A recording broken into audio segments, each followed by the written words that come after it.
Hi everyone, Raghu Marcus. I'm back with Mindrolling. I got an old friend on the show today who's been here before, Judith Orloff. Judith, welcome. Thank you. So great to see you again. We haven't talked or seen each other in some time. The great thing is we do things like this, these kind of podcasts and so on and so forth, and that for me enables me to be in touch with people that I normally couldn't because we all live these crazy busy lives, right? So this is a grand opportunity, and for those of you who don't know who Judith is, she is a best-selling New York Times author and a psychiatrist, and has private practice in Los Angeles. And you're still doing stuff at UCLA, right? University of California, Yeah, Los yeah, Angeles? I am. I'm on staff at UCLA, and I have a private practice in Los Angeles. Yeah, and so this also, Judith is absolutely marries traditional practices of psychiatry with intuition, spirituality, and energy medicine in a way that I don't know anybody else who's quite doing this. Ram Dass is very, like he tells people, oh, do you think I should go work with a therapist, in terms of my spiritual life and so on? Yeah, you should if the therapist knows that's just a role, that kind of a thing. So Right. yeah, Judith is the emblem of that as far as I'm concerned. And now, you've been working on, we're going to talk today about a very interesting subject. It's something you've mentioned in past books. And by the way, we're going to put up Judith's books on the page on BeHereNowNetwork.com/mindrolling. So you'll be able to catch all of this stuff and be able to order it. So don't worry about it. The subject today is empathy. And empathy and sensitive people. I love this. Can I read this quote from Krishnamurti? I have an advanced copy of what Judith is working on. The people who are sensitive in life may suffer much more than those who are insensitive. But if they understand and go beyond their suffering, they will discover extraordinary things. And this is Jiddu Krishnamurti. I love that. Yes, yes. Well, in the book, I took beautiful quotes like that and I used them as space holders in between the text talking about empaths and sensitivity, because that quote, in and of itself, you can meditate on for days. Yeah. Well, talk about, tell us a little bit about what is an empath or a very sensitive person, and what was I mean, you have a very large constituency who reads your books and so on, and I don't know what percentage of the public are empaths, but I'm sure, and in my going through some of the book, I found things that I thought that really could have applied to me in my own life, although not sure I'd be called an empath. Maybe a sense of, although I want to go through this test with you in a minute, okay? Yeah. Because you got it in there. I'll put you through the test. Yeah. But tell us about what is an empath and your reasons for writing this book. Well, I wrote the Empath Survival Guide because I wanted to legitimize the experience of empathy. And there's a spectrum of being an empath. There's the ordinarily sensitive person who wants to stay open-hearted and avoid compassion burnout. So you need to learn skills how to really protect yourself and still be contributing compassionately and open-heartedly to the world.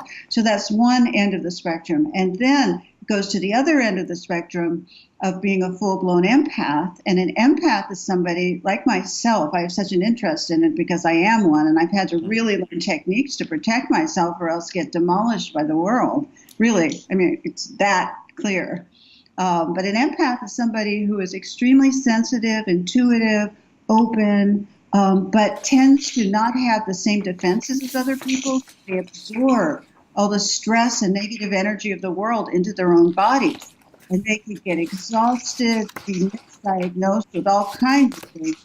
And as a psychiatrist, they see chronic fatigue, fibromyalgia, panic disorder, agoraphobia. Some won't even go out of the house because it's just too overwhelming. And so being an empath, you have extraordinary intuition. In the book, I talk about plant empaths, empaths who can communicate with plants, and earth empaths who know about the movements of the earth in their own bodies.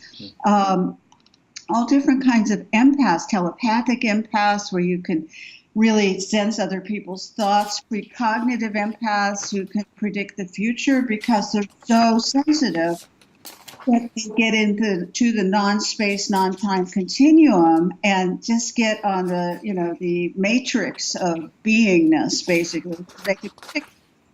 And so there's a whole spectrum from being a lovely, sensitive person who wants to protect your abilities to really having some pretty extraordinary intuition and intuitive abilities. But my objection to what science has done with empaths is that they call it a sensory disorder. They've put in a disorder already, which just, a sensory processing disorder. That's what science calls it. And this is not a disorder. And I wish they'd stop making beautiful things into disorders. No, this is a gift. It's a sensory gift that you need to learn how to manage and appreciate and embrace and learn techniques such as grounding, shielding, setting clear boundaries, being in nature, all kinds of things to protect yourself so that you can really nurture the gift. It's not a disorder, and it just drives me crazy that they take these beautiful human perceptual capacities and pathologize them. And probably put some of them into institutions as well. It's true. They lock them up. They medicate them. They make them feel terrible about themselves, like there's something wrong with them. I have an empath support community on Facebook with over 5,000 empaths, and they all say they've been pathologized, and thank God I found a place where I see not only is it normal, it's a gift. And so the reason I wrote this book was just to transmit that to as many people who can hear that if you're sensitive and you pick up things and you know things about people, or you get overloaded in crowds and you prefer being alone, it's a particular emotional type called an empath. And you need to nurture that and teach others around you how to love you and take care of you as well. But our society, which is so over-intellectualized, just sees everything as a product of the mind. And if it can't be reduced to the mind or some kind of statistical scientific study, it's either pathologized or it doesn't exist.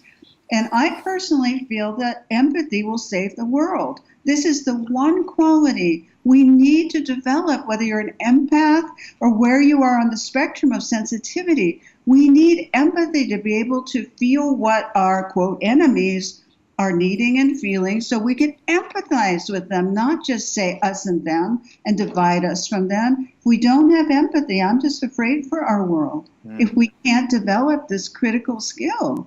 Yeah, absolutely. Okay, so here's the, you have in the book the Empath SelfAssessment deal here. So I want to go through it a little bit, and then you're going to advise me. Okay. Because have I been labeled as overly sensitive, shy, or introverted? Now, in my life, I have been labeled as that. Yes. That doesn't seem to be the case now that I have, for many years teaching or having a podcast or doing whatever. It's chanting in public. So, but that certainly was a very, very, that is a part of my nature. So I can't deny that. Do you frequently get overwhelmed and anxious? No, I don't. So I don't qualify there. Do arguments or yelling make me ill?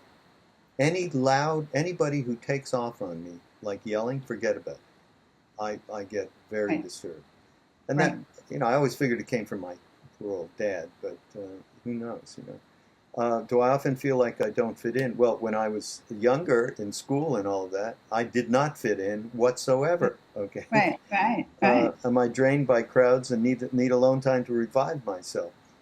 I would say, big crowds, I prefer to be alone much of the time, although I don't mind crowds. I'm overstimulated by noise, odors, and nonstop talkers. I am so done with nonstop talkers, Judith. Me too. Oh, Jesus. As an empath, they just drive me crazy. The words are like bullets that come at you. I look at them with dread. But in the book, I talk about what do you do when you're around one. You have to learn what to do. You cannot let them go on and on and on. It's damaging. It's do I have a chemical? Oh, this is getting bad now. I mean, not bad. This is good. See, I have this in my head too. Chemical insensitivities, or can't tolerate scratchy clothes. I cannot wear wool. Absolutely. Yeah. There's no reason for it, right, but I can't do it. Okay. Right. Do I prefer taking my own car places so I can leave early if I prefer being somewhere on time, I'll tell you that. That's for sure. Oh. I don't overeat to cope with stress. Am I becoming suffocated by intimate Now, I could say that I have in the past become suffocated by intimate relationships. I fortunately married a goddess named Saraswati, so that will tell you everything.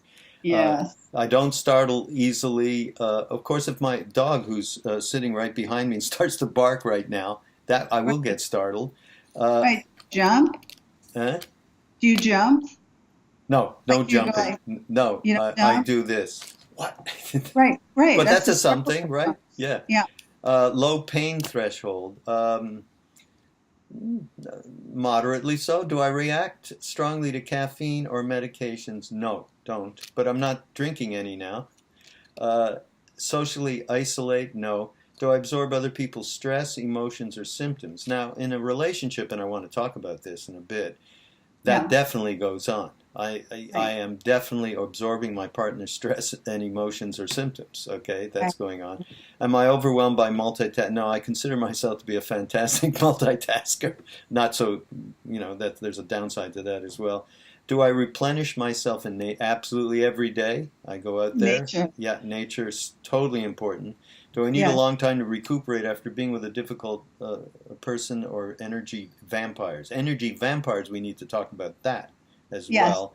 I don't think I need a long time, but certainly something. Do I feel better in small cities? Well, I'm in the country now, and I feel a hell of a lot better than I was in LA, living nearby where you live now. Right. And do I prefer one-to-one interactions or small groups rather than large groups? Yeah, I like small groups. So, okay, what's my verdict, Judith? Well, it sounds like you answered yes to about 13 or 14 of the questions. Yeah. And so it shows you're moderately an empath. You're not full-blown. A full-blown empath would answer yes to all those. I mean, I answer yes to all those, like triple times. Really?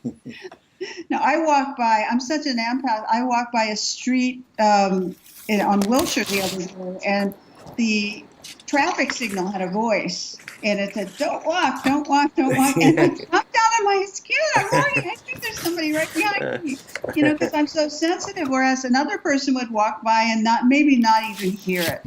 That's the difference between a really sensitive empath. That makes me jump. It startles me to hear a loud voice over my shoulder. Whereas other people were walking, they weren't startled. Yeah, right. So just have this open sensitivity. I was born with not the same kind of defenses as other people. I just haven't had the same guardedness, nor have I wanted to develop it. Because part of my spiritual practice is learning how to be vulnerable and open, but learning how to protect myself so that I'm not demolished by the outside Mara world, the material world. Right. And certainly in this book, by the way, which will be out next year, there is a lot of practical applications for people to use to actually transform themselves in these kinds of situations. And I like this too. Some empaths have profound spiritual and intuitive experiences, which aren't usually associated with highly sensitive people. Some are able to communicate with animals, as you said before, nature, and to me, more important than anything, their inner guides. But being a highly sensitive person and an empath are not mutually exclusive. You can be both at the same time. But that reality of being able to connect with your inner guide, of course, my history and Ram Dass's and Krishna Das and all of it, in our time in India, and meeting that inner guide on the physical plane was an extraordinary thing.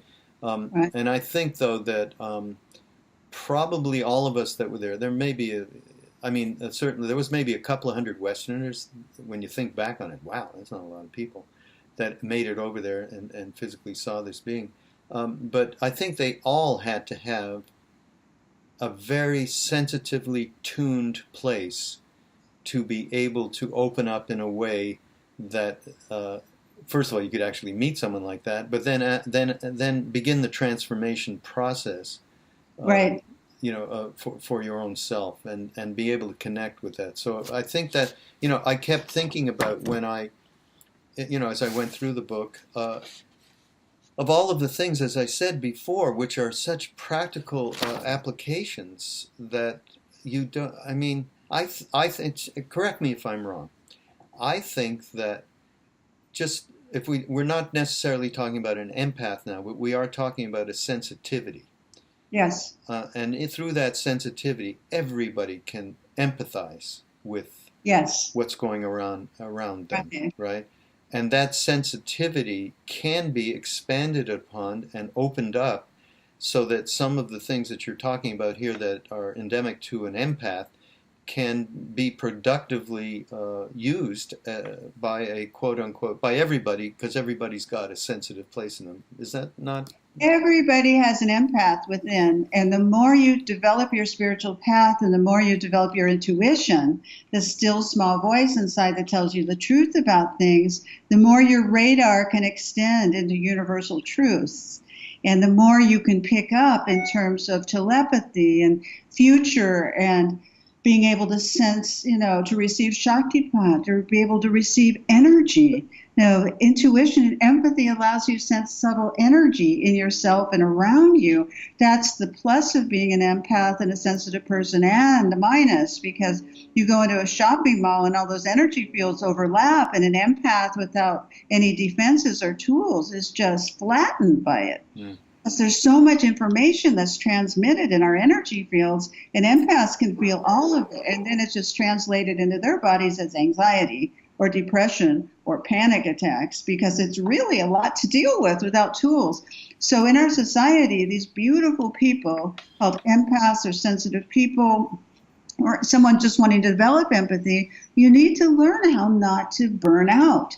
It's very easy to burn out in our culture, and we need you. We need all the sensitivity that you can give us and contribute to the world, because if you shut off and you don't develop this, it's not going to be useful for everyone, the collective. It's not. And people intellectually wall off, and that's not going to be helpful for this planet. Yeah. Let's talk about a few of the things that you pointed out in the book that are things that we talk about and we have talked about before, not just with you but other guests that I've had, mm-hmm. And it's certainly in this particular case it's the mirror neuron system, and right. And of course that's used a lot around the whole mindfulness topic and right. and the ways in which we can retrain our habitual tendencies. Can you just talk about that mirror neuron and how it relates to not just empaths, but all of us in terms of being able to use it productively? Right. Well, there's a section in the book on the scientific causes and reasons for empathy and why certain people have more empathy than others and have more sensitivity than others. And the mirror neurons are these incredible neurons in our brain that allow us to feel compassion and allow us to feel what's going on in other people. That's why they're called mirrors, because it mirrors what goes on in other people so we can feel it, and especially those we love. And so it's been proven if your loved one is hurt, you feel it in your own body as evidenced in MRI scans. So it's about a reciprocal empathy if I feel your pain, which isn't always good.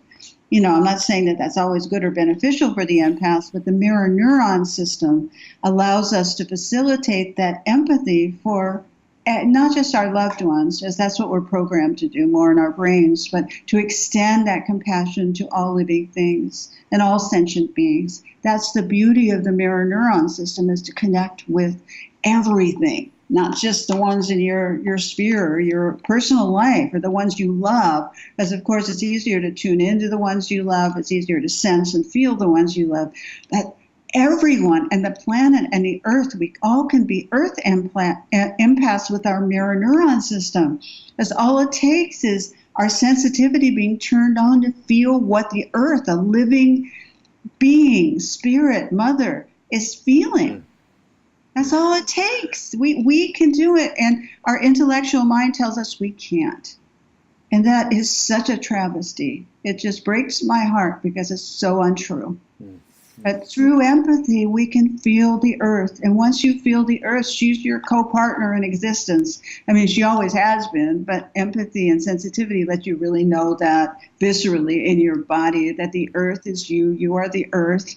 And there's deep love. The earth loves us. Deep love for humanity. And we have to feel that. And we can't think it. You know, we might know it in our heads, but it's not enough. We have to feel that connection to our grounding, our planet, that beautiful, beautiful planet that Edgar Mitchellson had a spiritual experience looking down. He was an astronaut looking down at the earth, and he opened up and had his first spiritual experience looking at the blue planet. You know, and empathy helps us get there. And as you can see, I feel so strongly about it because I see it as an answer. Yes. And certainly we need some answers these days. Yeah. But that ties right into this other thing around electromagnetic fields that the brain and heart have. And certainly that field is the earth has that field. And That's right. I guess you're talking here about connecting the two. Tell us about that. I am, that we give off electromagnetic fields around our heart, as is represented by an EKG. And around our brain, as is documented by an EEG. When you are hooked up to an EEG, you see your electricity, your electromagnetic fields in your body. So that is connected to the electromagnetism around the earth and around other people. And so one of the theories of being an empath and sensitive person is that you're able to sense the electromagnetic fields of other people, and information is transmitted via these fields. And so it's just another way of communicating deeply with others, the earth, plants, you know, on all different levels, not just on a linear level, either on a spiritual level. That when you really open up, and this is why I wrote the book, to all these levels of communication in yourself, when you can develop them, protect them, and not be thrown off when other people raise their eyebrows and say, oh, you must be kidding, you know, or, oh, poor thing, you're an empath, you're so sensitive, you know, you need to be stronger. You know, that is not true. None of that. It's false, false, false. And when you reprogram yourself to know that, and you can communicate really deeply, you have no idea what's possible. I mean, only good, because you're communicating with love.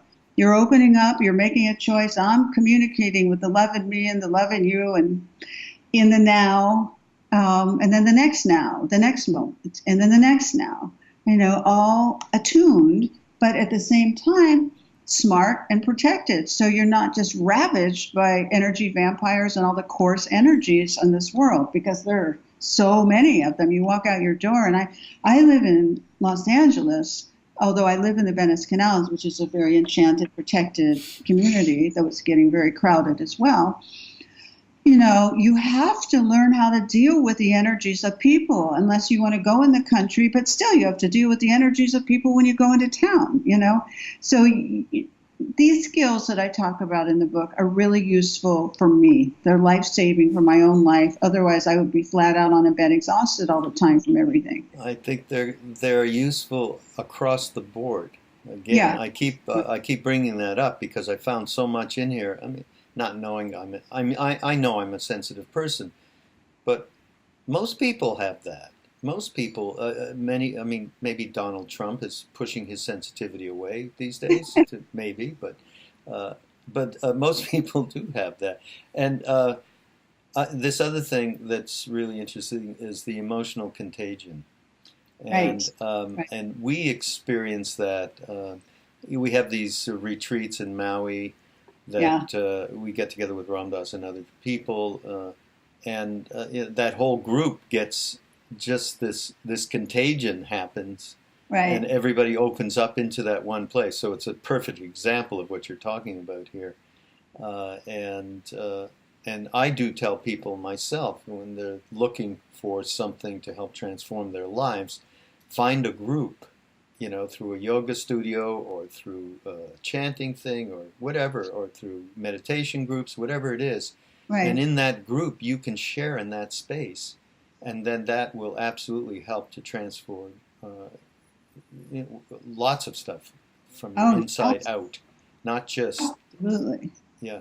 So, Because in the book, I talk about how to form your own empath support group if you want to. And I'm really supporting people in doing that, or, even a group of 5 to 10 people or 3 or 4 people to talk about your experiences, to practice the tools in the book, to learn how to develop the strengths that you need as an empath without shutting off your heart.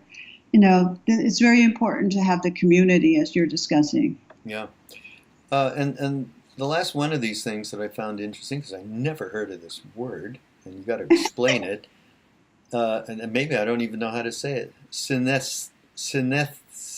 Synesthesia. Synesthesia. Yeah. Synesthesia. I never heard that. And Oh, really? Touch synesthesia. Oh my God! You got to tell us what that is. Yeah, that's another scientific explanation of what happens to our neurological system with empathy. The synesthesia, there are many different kinds, and there are many creative, famous people who are synesthetics, where they play music and see color, where the different senses are paired together. Yeah, there are many, really creative people who've been synesthetic. I believe I'll have to double check on that. So, but mirror touch synesthesia is where you can feel the sensation of other people in your own body. So you're mirroring what they're feeling. If someone touches them, you can feel the touch. I mean, that's an extreme example. Or if somebody is upset, you actually feel their upsetness in your own body. Or if somebody is really joyous, you get a wave of joy in your own body. So you're vibing basically with their bodies and their emotions in a synesthetic way. That's like a 1,000,000,000% empathetic. Yeah. No, but it is and it isn't. I mean, I think many of us are synesthetics and don't know it. I think it's just not popular in our culture. I've done some interviews for, columnists on synesthesia. It's a very rare, and more talked about lately thing, but I think it's very relevant if you want to understand sensitivity. That we're built in such a way where our sensitivities can do a lot of things that we're not accessing. And one of those things is being a synesthetic. I mean, these people who are synesthetics talk about going to a Mozart concert and seeing red and yellow and green, and it's like a panoply of colors. Yeah, amazing. Yeah. Okay, switching gears a little bit here, and I told you I wanted to talk about relationships a little bit. And you do have this chapter about how to stop absorbing other people's distress, Right. which isn't particularly about relationships, but I'm pointing this about relationships because that seems to be a primary issue in couples, especially couples, but also people that you work with and so on, is absorbing their distress. Right. So let's talk about that, please.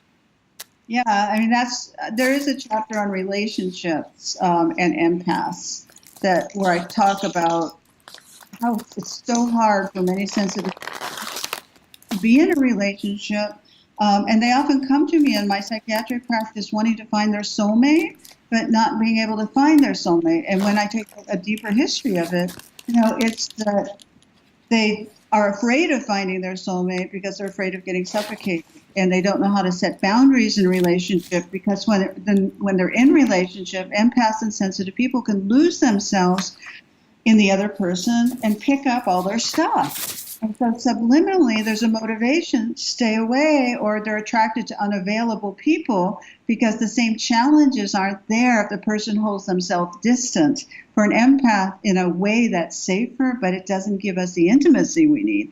So that's the conundrum. And so my primary skill, I've been in a relationship for a few years now, which is a record for me, because I'm pretty, like a hermit, and I write, and I'm quiet. I don't like a lot of emotional processing. I like to process at times, but I'm not constantly talking. Anyways, my needs as an empath are pretty specific, and if I don't get them met, I don't feel well. So I don't have a lot of room to move in it, for my own comfort level. But I'm with a partner now who is very understanding. He's not an empath, but he's willing to work with me on this and understand me. But the biggest challenge I have is absorbing his stress. You know, he's going through something. I've never learned the skill how not to absorb my partner's stress enough where I could sustain a long-term relationship. And so that's my meditation practice now, you know, is not absorbing his stress and learning to separate myself from him empathically so that he can feel whatever he feels, and it doesn't go into my own body. And I do that through breath work. I do that through meditation. I do that through, I'm in Al-Anon, where I talk about, you know, my own feelings in Al-Anon and learning how to be in relationships and let go with love, so I'm not constantly trying to fix somebody. That's a big one. Empaths are fixers. They want to get in. They see a problem. You know, I'm a doctor. I'm a physician. I'm so good at fixing people that you can't do that in relationships. Right. You know, it doesn't work. And then I end up taking on all this stuff. And then I think, oh, can I be in a relationship? I really need to be alone. And that's part of what I write about in the book, The Conundrum, how I've always wanted to be alone and I've always wanted to be in a relationship. And that's the conundrum of an empath in love. And that's what I'm working through in myself and what I present in the book for strategies for people who are in that same conundrum. And I think it's pretty common. I really do. In the book you say, if you haven't identified this dynamic of absorbing your partner's stress, you may subconsciously avoid romantic relationships or become attracted to unavailable people. This is because you're afraid of getting overwhelmed. And many people become attracted to unavailable people and have no idea why. A lot of people, or avoid getting into it at all. Also, a healthy connection is when partners are mutually committed to the relationship and want to open their hearts to each other. In contrast, attachment is where you cling to someone with the death grip. Like that. The death grip, right? hoping the person will change. Attachments are dangerous because they keep you linked to unavailable people or toxic relationships. If you are looking for intimacy, search out people who are excited to be with you. Yes. But talk about healthy connection with partners that really are unafraid to open up their hearts to each other. Right. Well, the key for an empath, the magic phrase is, I need some alone time. And having your partner go, beautiful, enjoy. I mean, that's a magical interaction for an empath. As opposed to, I thought we were going out in an hour. And you're saying you need alone time? That's not going to work. Not going to work.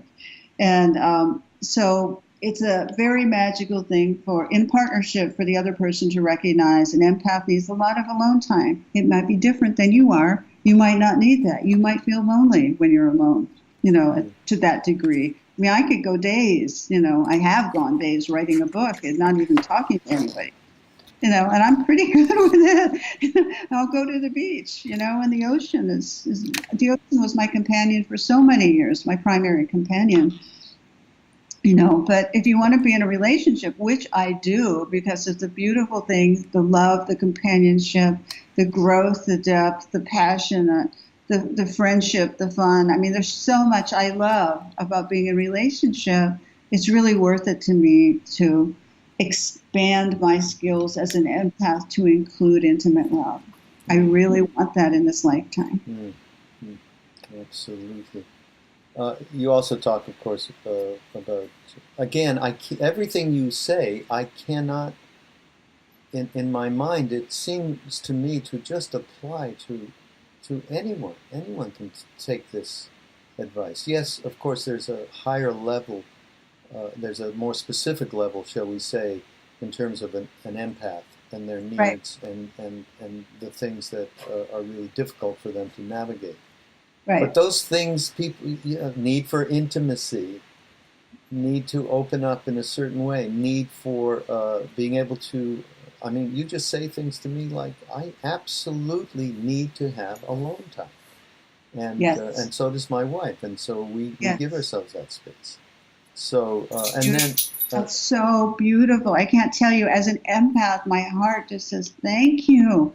You know, thank you for all of womankind and empath kind that you can do that for each other. It's just so beautiful to me. I mean, the strength of my reaction as an empath, empaths love that.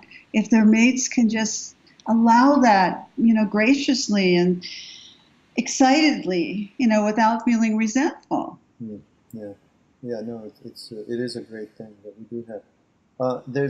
You do talk about empaths and having a family and children and so on. Yeah. Actually, Judith, I'm going to put you on hold for 1 second because Doggy wants to go out. Okay. Okay, see what you've done to our podcast?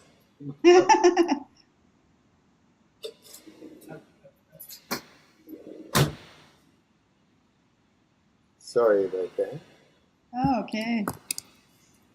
It's from Jung. I just love this quote from Jung. As a child, I felt myself to be alone, and I am still, because I know things and must hint at things which others apparently know nothing of, and for the most part do not want to know.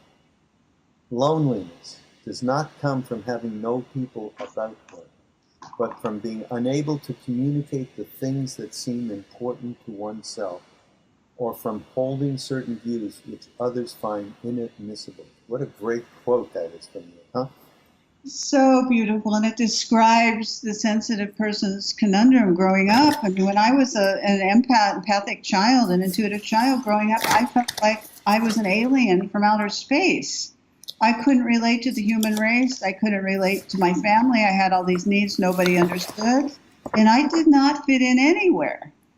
And honestly, I still don't feel like this is my primary home here. However, I don't. That's fine. What do you mean by that? What do I mean by that? You don't feel this is your primary home? No, not really. I think there's a place other than Earth where everything I'm talking about is just part of the flow, where you don't have to fight it or convince other people of it. It's just simply a way of being, and it's a way of collective family. And I do think, because I had a dream when I was 21 and I was told by a voice that my role here was to legitimize intuition in traditional medicine, that that is my mission here. I mean, I have a mission, and I'm happy to be here, and I have a soul growth mission here to learn all this stuff for myself, and also help others. But as much as I love the Earth, there is another place that I exist that is more my home. And I've always known that. And it always seemed blue, like a blue place. Blue, the color blue. And it's fine. It's just fine. But, and I feel more at home here than I ever have felt, because I've made it my own here. I was really angry. I was here for a lot of years when I was a child because it was so obvious I didn't really fit in. And I was so just me and nature, me and the moon. I had one best friend, all the time. I would climb trees and look up at the moon, and that was my connection. But people and all those kids and what they did, it was just, oh my God. Too noisy. The whole world was too noisy for me. Blue is Krishna, the color. The god Krishna is blue. And that's a nice place. And you said that, I don't know why. I suddenly started thinking of Krishna, and there's a city that we used to go to in India called Vrindavan, where he used to cavort with the cow maids and the gopis, and they would follow him all around and along the fence. Can you get a little bit away from the mic so I can hear you better? Thank you. Sorry. So I can get, so they would follow him all the way around as he would cavort by the banks of the Yamuna River. Right. So, yeah. That's a nice blue place, actually. You have to go there one day. Yeah. Yeah. Some empaths have very strong intuition and can have visions to guide their lives. So dream empaths, that was a fascinating part of the book. I'd love for you to talk about that. Because as you say, and we all know, dreams are a very powerful form of intuition, because they bypass the ego and the linear mind to offer clear intuitive information. And this is so important, and I think we talk about it all the time at the retreats we do, if I'm just with people and they're asking questions about what it was like to be with Nimkaroli Baba, or whatever I've learned over the years, and certainly the connection to trusting the intuitive place deep inside oneself is key. Empath, sensitive person, or whatever. So yeah, talk about using dreams to connect with that place. Yes, I mean, one of the types of empaths that I talk about in the book is a dream empath. And these are people who have a natural affinity for their dreams, and they love to remember their dreams. They love to follow their dreams' guidance. And usually as children, they've had various dreams about spiritual revelation or some kind of intuitive guidance about their lives. Dreams are my most favorite form of intuition. I feel more comfortable in dreams than I do in the awake world. And if I don't dream, I just, can't function very well. I really need to sleep and dream. It was interesting when I went through my medical training at USC and UCLA and the VA, I would be on call every third night. And so I would have my sleep interrupted. I would have sleep deprivation. And I lost track of my dreams. Oh, it was so painful for me because it was just too many interruptions in my dream state. I would be woken up, I think we had beepers back then, and to pronounce someone dead. Let's say, come down. If I was working in hospice, which I did in the VA, it was an amazing experience, but I have to pronounce someone dead and then go back to sleep again. How did I ever do it? I have no idea, other than I was guided to do it, you see. But during that time, I couldn't really remember my dreams, and I felt something was really lacking. And since I've been a little girl, I've kept dream journals, and I suggest that for everyone, to keep a dream journal before you go to sleep at night. If you're an empath or if you're just a dream lover, you can ask a question before you go to sleep at night. And then the first thing when you wake up, between the hypnagogic state, between sleep and waking, just lie there really relaxed and see what flashes come to you, see what knowing, see what guidance, see what emotions, and the most embarrassing, the most upsetting, write it down. Don't censor that, because a lot of my patients censor those things. And you don't want to do that. You miss the point if you do that. And then you look at it, and if I have a dream, I say, how does this apply to my life today? And it's emotional healing dreams that I talk about, or we're running, let's say, on the edge of a cliff, and somebody's chasing us, and we keep running, and we wake up and are terrified. We're terrified in the dream. And so that, to me, nightmares are healing to me. They're upsetting, but they're extremely healing because they let you see who's chasing you and in the darkest recesses of your soul, so you can heal that and deal with that. Whatever person, place, thing, you want to look at it in the eyes and let it heal it and let it go. So you don't have that being chased feeling in your life. That stops you from being in the now. If you're constantly subterranean, being chased by some pursuer, and I believe dreams, the threads of dreams stay with us throughout the day. It's not like we just have the dream and then it's not with us. It's a dream is representative of a resonance within us that's going constantly. So you're out in your life trying to be successful or trying to be a good mate, and underneath that is a repercussion of your being chased all the time. So I encourage everyone to deal with the dreams, scary, happy. Sometimes, we have flying dreams too.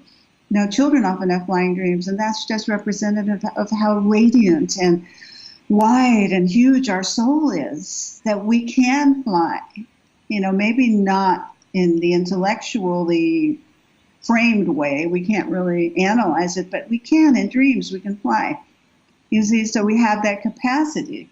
So that's why I love dreams. And some empaths are really dream empaths, and they get their information through dreams as opposed to telepathy, which is mind-to-mind communication or precognition. Some empaths can predict the future, which is problematic because a lot of the futures are scary.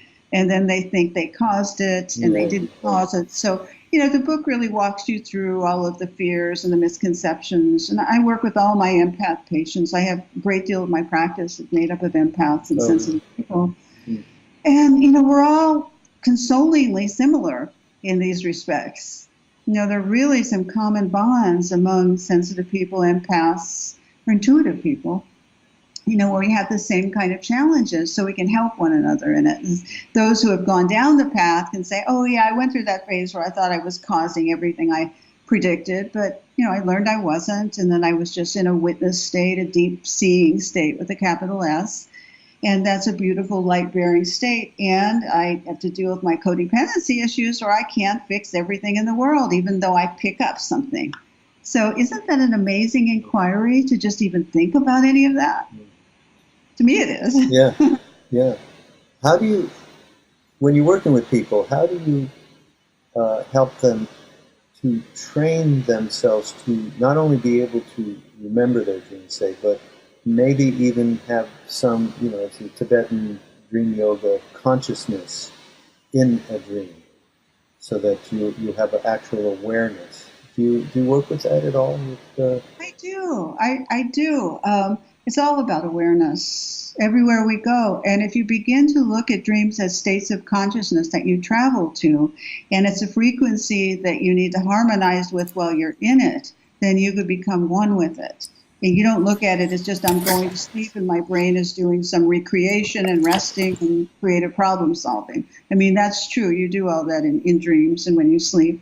But in my dream state, I'm also able to travel, and I'm also able to communicate with civilizations and people and layers of consciousness that I can't contact, in my intellectual everyday life usually. Unless you can, which some people can too.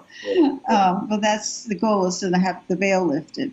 But let's say you can just do it in dreams. You can program yourself in your dream to be aware in your dream by making a deep prayer and saying before you go to sleep, I would like to be aware and conscious in this dream. And so it's a practice. It's a dream practice for empaths and others to maintain an awareness in the dream. The part I have trouble with a lot of the lucid dreaming people is that they feel you can change the ending of a dream and all is well. No, they do. They really? They go in. A lot of people do this, because you can do it. You can go into a nightmare and you can say, no, I don't want that ending, and I'll make a happy ending. But to me, that doesn't fix the issue. It fixes the dream at the moment, but it doesn't fix the basic issue. Right. How that's manifested. Following the dream is begging you to look at. So I don't really believe in changing the endings of dreams, that will change the dynamic that's going on in you. I don't think that will happen. Right. Wonderful. Animal empaths. This struck me because I particularly love animals. Yeah. But as you may have heard them. Around me. Where did he go? I put her out. She went off with her other friends. There's 4 of them here.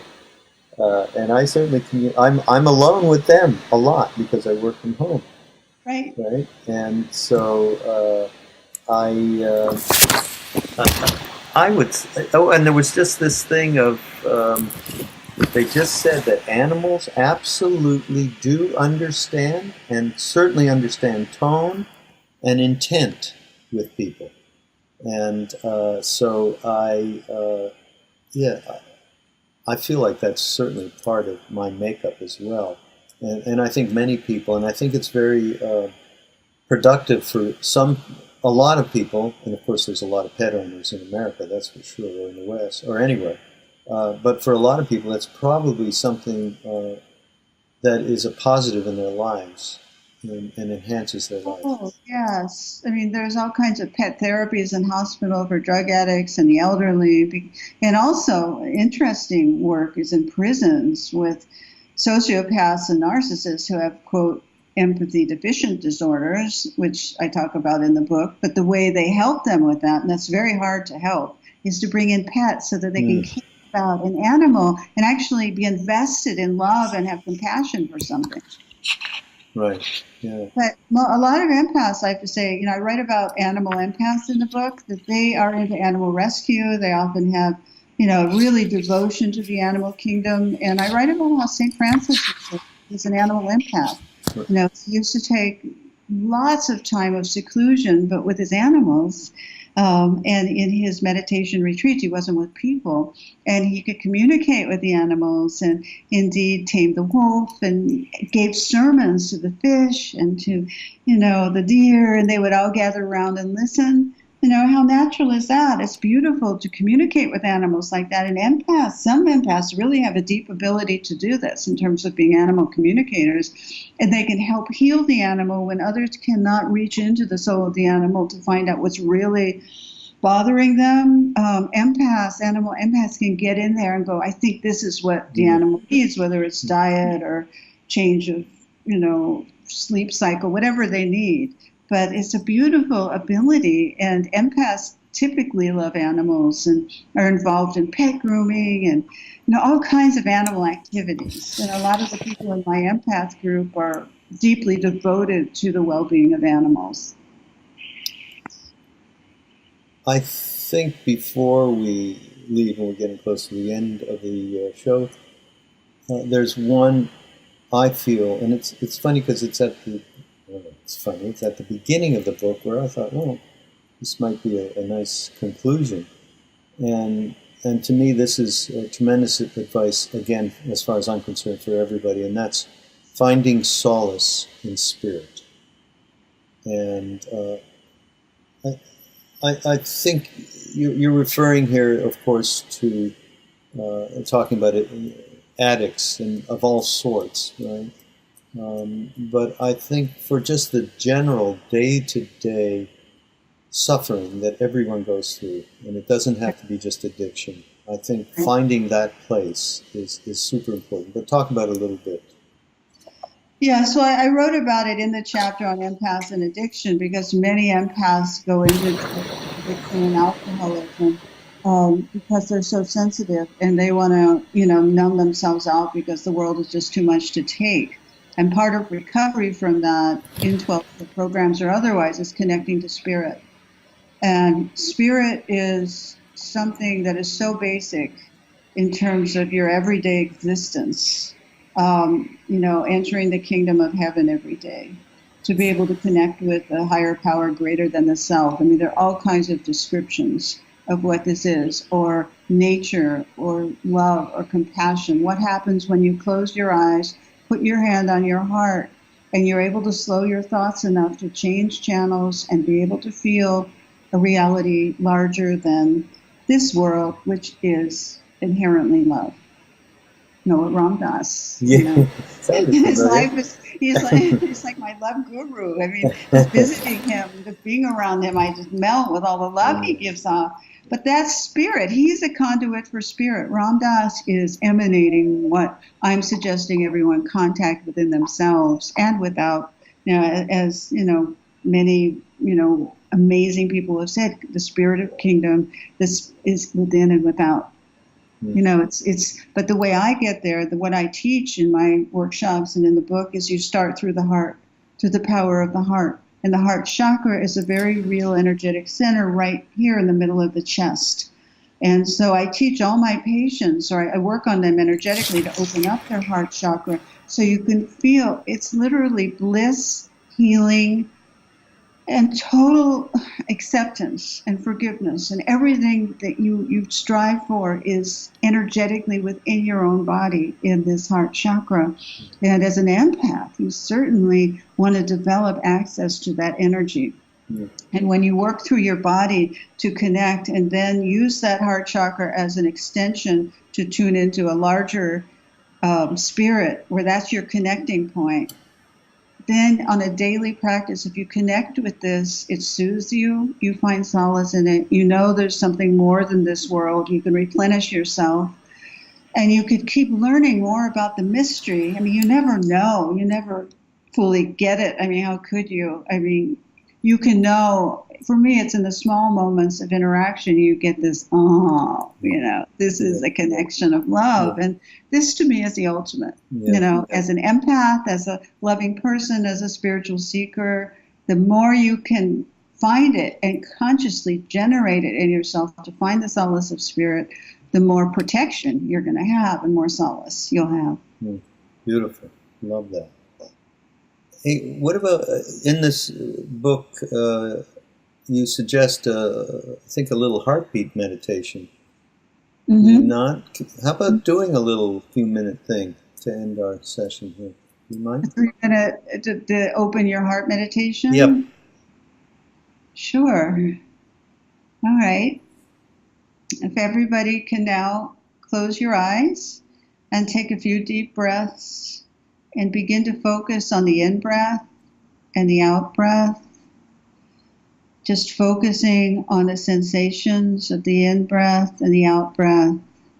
And when thoughts go by in your mind, just picture them as clouds in the sky and return your consciousness and awareness to the breath. Do not try and shut off your mind.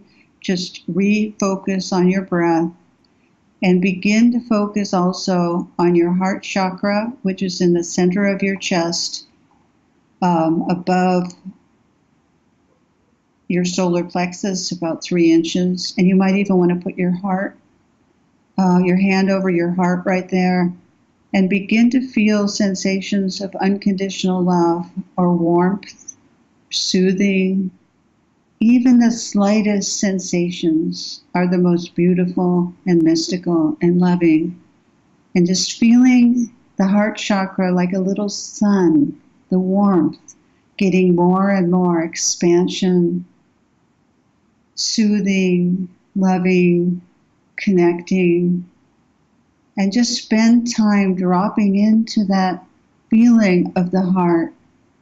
And then notice if it extends up your chest and out your shoulders and down your arms and out your hands, so that there's a channel of love going from your heart through your shoulders and arms and hands and then out into the universe, circulating that love and then reconnecting with the love that's all around you and bringing it back through the crown into the heart, and just feeling that circulation of love as it gives you resilience and hope and strength, and allowing you to take a deep breath to self-soothe and to give yourself a vacation from the material world in the world of the heart energy, the most precious and deep and soothing of all. And this is the home you want to return to again and again in your meditations, in your life, as a practice to be in the now, to be here now. And so if everyone just takes a little bow of gratitude for that experience and slowly open up your eyes and come back to this room and with us and this conscious awareness we've created with this show, all of us together taking the sustenance from our interaction with us to our daily lives.